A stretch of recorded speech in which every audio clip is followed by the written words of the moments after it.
calling live from his domicile with baby Carmine and Rachel, our overnight guy, the best of the other side of midnight from coast to coast, Monday through Fridays, from 1 to 5, Frank Morano, who you are always up listening to in the wee hours of the morning. Yes, am I. You guys keep me up. Good morning, gentlemen. Happy Thanksgiving. It's great to have the opportunity to be a part of such a great station like WABC. Any UFOs land today? Well, no landing, but they are doing quite a bit of buzzing around the Air Force bases, not just in the United States, but in the UK. There are 3 Air Force bases that have been buzzed for the last 5 nights in a row by something. Now, we don't know what this something is. We haven't gotten any definitive answers about what it is, including from the Air Force. All that we know from the Air Force is that it's something, but the UFOs don't take off for Thanksgiving, apparently. Yep. I guess they don't celebrate.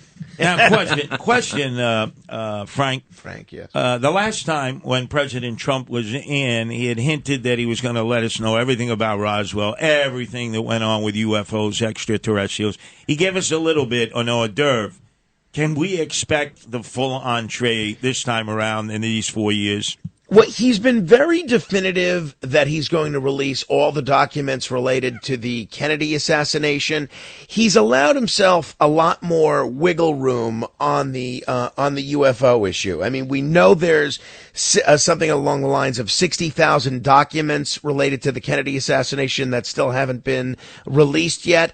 We don't have any knowledge of what exactly the government is holding that he could wave his hand and declassify. So Frank, the reason that he did not release them last time, and I think me and you have spoke about it, is that one of the people involved was still alive.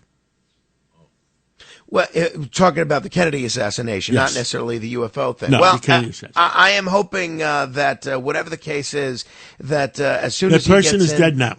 Mm-hmm. I am hoping that means we get to learn a lot of what's gone on, including with respect to the Kennedy assassination, how long the CIA and the FBI was tracking and aware of Oswald before the assassination, which is something that we haven't exactly gotten many answers from at this point. Now, you are aware, Frank, we think of Lee Harvey Oswald, a little bit of that drawl, New Orleans. He lived on the Upper East Side. Right. He lived up in the Bronx. He was a truant. They had to send him to reform school on the Lower East Side. His mother raised him. He had his roots in New York. In fact, when John F. Kennedy gave his speech on the Grand Concourse off of Fordham Road when he was first running for president, you know who was in the crowd? Lee Harvey Oswald, because he was living not far away. That part of the story never gets told. You're right. It's not exactly a ringing endorsement for the effectiveness of reform school, I suppose. I don't know what they actually reformed if he went on to play any sort of role in an assassination. Well, it just showed that he was a troublemaker as a kid. His mother couldn't deal with him, sent him to a reform school. He was a truant. And they talked about kids back then in the 50s with drug problems. Nothing near what we're dealing with today. But drug, alcohol problems, juvenile delinquents. So what comes around goes around. Lee Harvey Oswald is our own. We can say, oh, that was a guy from New Orleans, No. He spent so much of his time right here in Manhattan and the Bronx. Well, hey, look, New York is a wonderful city, and why shouldn't we be claiming as many assassins as we can? Why not? Now, meantime, this is like one of Carmine's first real Thanksgivings where he's going to be very cognizant of what's going on. What's it going to be like in the Morano household? Well, look, he seems really into the idea of Thanksgiving. We were trying to explain to him the concept a couple of days ago. He wasn't quite grasping it. He enjoys, something like having turkey, and he enjoys the idea of a feast, but he doesn't necessarily grasp the giving thanks and giving appreciation for all the things that you have at 3 years old. So we got to work on that aspect of things. He's 3 years old. Let him enjoy Thanksgiving. Okay. Well, I mean, we want him to enjoy it, but we also want him to say thank you, By the way, You're going to tell him the Pilgrim story the way we were told, because we found out that was propaganda.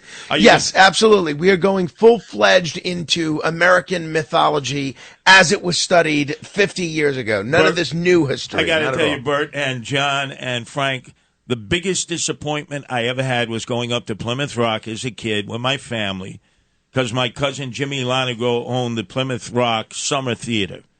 And they say, let's go see the Plymouth Rock on the beach.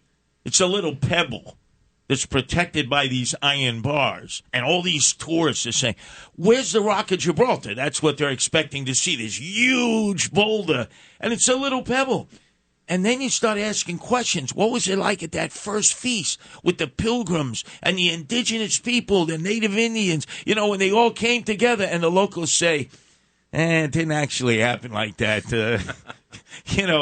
The Pilgrims weren't all that friendly towards the Indians. The Indians saved them in so many ways, and then the Pilgrims returned the favor by basically taking their land, killing them, and stamping all over their graves. Although they do say there was lobster at that first Thanksgiving feast, which sounds pretty good to me. That's something we haven't included in the modern day celebration.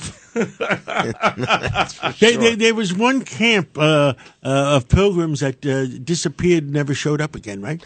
Well, there's the Roanoke colony. That was basically a colony that disappeared. That was a few years before before what happened with the first Thanksgiving. But yeah, we still don't know exactly what happened with that. That was in 1590, and I guess the first Thanksgiving was in 1621. But yeah, there's a big mystery of that still to this day.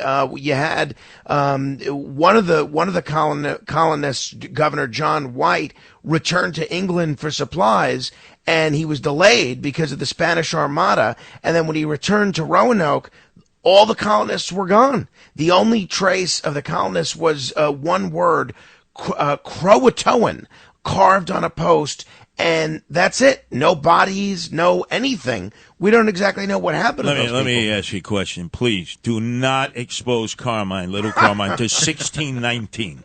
The revisionism of how America started. Please make a promise on behalf of you and Rachel that you will not DEI your kid and expose him to that book, 1619, which basically says that all of us white people are responsible for what America has become, a disaster. A disaster? Are you kidding? Please, don't do that, Frank. Don't. Something tells me he's going to get enough exposure to the 1619 project without us cramming it down his throat. So. All right, well, you and the Morano family enjoy yourselves. It's a very extended family of mostly Sicilianos. So that means, it's a lasagna turkey that they're going to have in addition to the 10-course meal. Well, and then... Yeah, although we're going to be at my wife's family today, so they have the more Irish-themed cuisine, which is a little light on the manigot. Oh, my God, that's horrible in comparison to Italian cuisine. What are you, a masochist? This is why you've been married 4.5 times, Curtis, and I'm still on my first. Sometimes you have to shut your mouth God and bless. go with your wife. You're right. You have to put that marriage face on. God bless you and the Morano family. Happy Thanksgiving, Curtis and Nancy Bert, are Curtis perfect, and John. though. Thank you Perfection very now. much. Happy Thanksgiving. Take care of yourself.